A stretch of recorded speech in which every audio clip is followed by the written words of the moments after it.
कहे कि जब जब तुम इस्राएलियों के हाथ से वहाँ दसमांश लो जिसे यहोवा तुमको तुम्हारा निज भाग करके उनसे दिलाता है, तब तब उनमें से यहोवा के लिए एक उठाई हुई भेंट करके दसमांश देना।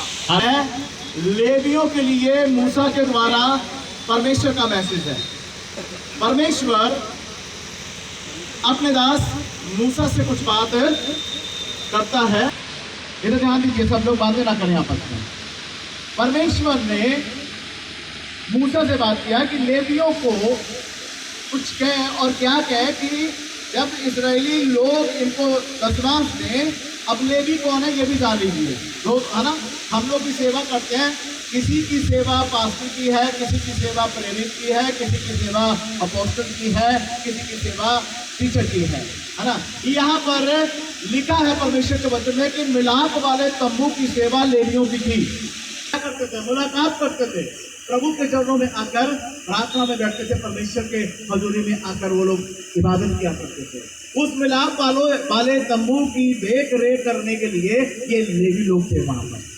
और परमेश्वर के वचन में लिखा है कि परमेश्वर ने इनको ये आदेश दिया कि इस्राएलियों से दसमांश लेना और उस दसमांश का दसमांश से निकालना और क्या करना, याजक हारून जो याजक उसको देना, आगे लिखा है। अब सुनिए एक मिनट मेरी बात। सबसे पहली बात, अनुशासन में आना आपके लिए बहुत जरूरी है पास्टर लोग। और फिर प्रिय पास्टर साहबानों, आपको अपना दसमांश देना बहुत जरूरी है। आपको दसमांश मिलता है तो दसमांश का दसमांश निकाल कर किसको दे रहे? अगर पास्टर है तो अपने पास्टर को दो।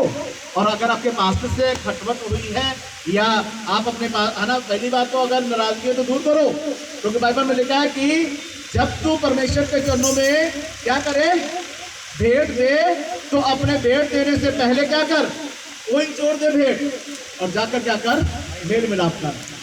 हो सकता है कि आपके पास्टर की डेथ हो गई है, हो सकता है कि आपके पास्टर दुनिया में नहीं है, या किसी कारण वो नहीं मिल रहे हैं, बहुत समस्याएं हैं, तो प्रार्थना करो, अपना एक आत्मिक पास्टर चुन लो।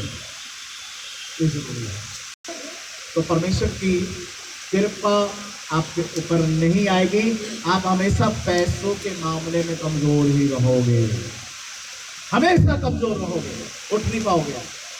मैं अपने जीवन की बात बताता हूँ आपको। सबसे पहले मेरे जीवन का दसमांश है 3 घंटे परमेश्वर को देना है। परमेश्वर को 3 घंटे अपने जीवन का देना है मुझे, प्रार्थना के लिए, प्रभु के साथ समय बिताना है।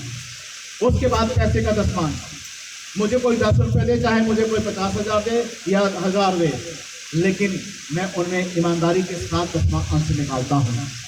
मेरे घर में जब मेरी थैली लगी हुई है जिसमें मेरा दसवां अंश डालता रहता हूँ मैं। प्रार्थना का दसवां अंश परमेश्वर को, दूसरा पैसों का दसवां अंश परमेश्वर को देता हूँ।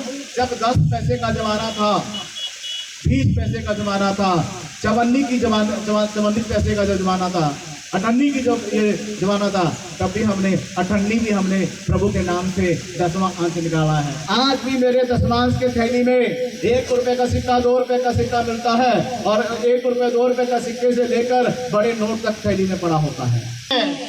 सारा प्रभाव आपने खुद इन गरीबी के प्रभाव को अपने पर बैठा रखा है, इसको आपको खत्म करना पड़ेगा। तो पैसे का दसवां अंश मैं देता हूं।